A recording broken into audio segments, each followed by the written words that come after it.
Hello and welcome. Today, we'll be discussing venous thromboembolism, or VTE, is a serious condition that includes both deep vein thrombosis, or DVT, and pulmonary embolism, or P. Understanding VTE, its causes, and how to manage it is crucial for protecting your health.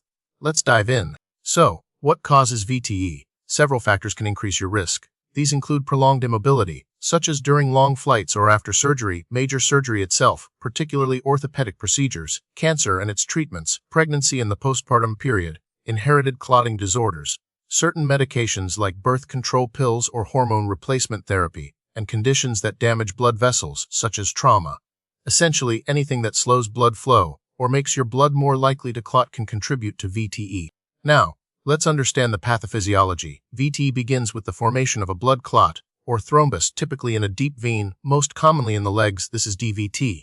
If this clot, or a portion of it, breaks free and travels through the bloodstream to the lungs, it becomes a pulmonary embolism, or P. The P obstructs blood flow in the pulmonary arteries, leading to decreased oxygen levels in the blood, strain on the heart, and potentially, even death.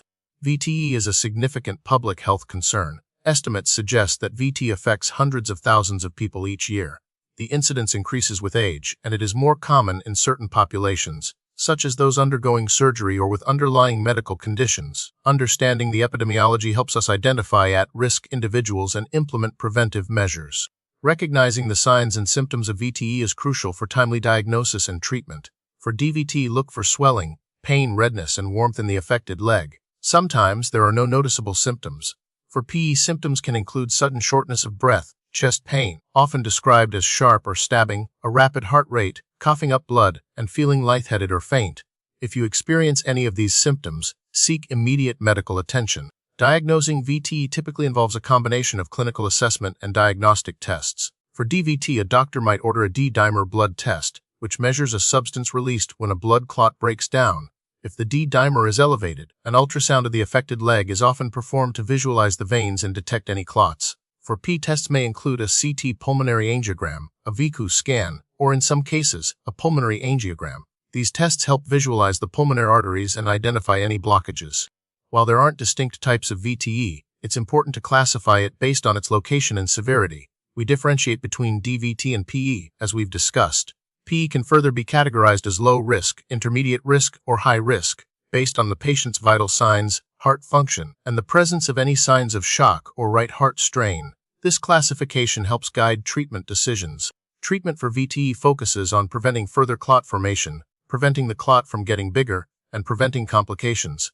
The cornerstone of VTE treatment is anticoagulation, or blood thinners.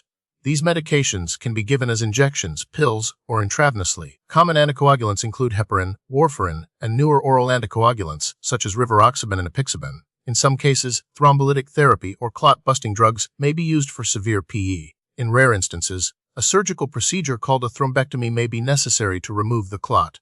Compression stockings are often recommended for DVT to reduce swelling and pain. Preventing VTE is often possible, especially in high-risk individuals. Measures include early ambulation after surgery or illness, the use of compression stockings, prophylactic anticoagulation for hospitalized patients at risk, and lifestyle modifications, such as maintaining a healthy weight, staying active, and avoiding prolonged periods of sitting or standing. If you are planning a long flight, consider getting up and walking around the cabin periodically and staying well hydrated. The prognosis for VTE varies depending on the severity of the condition and the presence of any underlying health problems. With prompt diagnosis and treatment, most people with VTE recover fully. However, VTE can lead to long-term complications, such as post-thrombotic syndrome after DVT, which causes chronic leg pain and swelling, and chronic thromboembolic pulmonary hypertension, or CTPH, after PE. Research continues to focus on improving VTE prevention and treatment strategies. Newer oral anticoagulants have simplified treatment and reduced the need for frequent blood monitoring. There's also ongoing research into more effective and safer thrombolytic agents. The future holds promise for even better VTE management.